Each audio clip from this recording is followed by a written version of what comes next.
Welcome to the Metro PCS Lounge for an Eagle private session with Eric Johnson. Been a quarter century now, 25 years, 1986. Yeah. Talking ancient history of the release of the Tones album. That's when I first discovered you playing song Zap on the radio. Right. You're in Sacramento.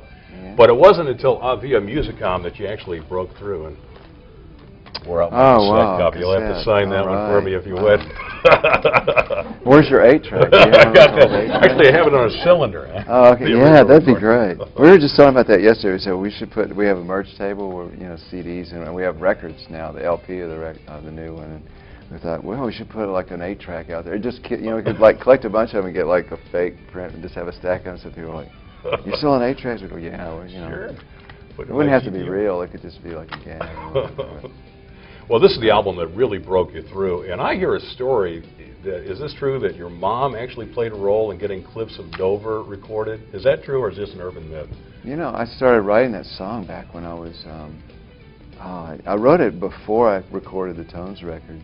And I remember I was over at my folks' house once, and I was practicing over there. I was like in one of their living rooms just practicing, and she said, I was playing Cliffs of Dover, and she said, that's a nice song, that's a good song, it's one of your better songs. And I was like, I don't know.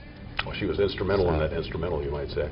Yeah, she was. Actually, she played the lead on it, actually. That wasn't me, that was her mom. Something like that. So you might have to ask her what guitar she used. How'd you get that tone, Mom? Yeah. Well, that won the Grammy for you. Did things change after that?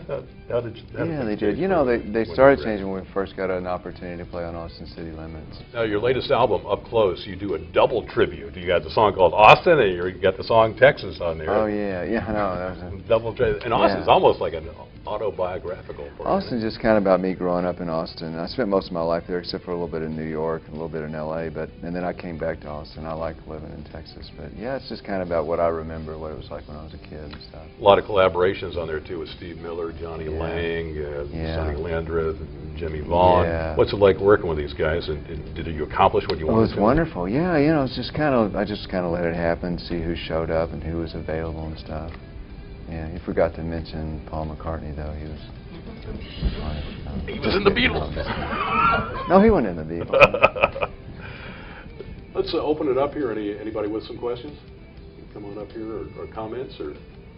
Who have you always wanted to work with, but you've never got to yet? Like probably Stevie Wonder. Probably he's always been one of my hugest.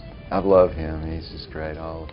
I grew up on all the stuff he did in the '70s, all those songs. And I've met people that work with him and stuff, and I always like say, no, look, I'll work for him for free. I don't care. Whatever. I don't care. I'll pay him. He can have my guitar. No, I'm a big fan of his. I like his stuff. But there's a lot of people I really like. I kind of like all types of music. So, every once in a while I get to do session work for other people, which is always fun. Just to do something different that's out of your norm. Who is on your current playlist on your iPod or?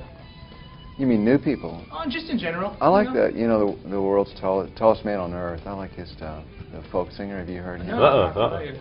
He's great. And I think the brand new My Morning Jacket's a cool record. But I like to listen to old stuff. Like music that's not really my idiom, but I can take it and learn from it or use ideas or stuff. Great. Wrapping up our private session with Eric Johnson in the Metro PCS Lounge.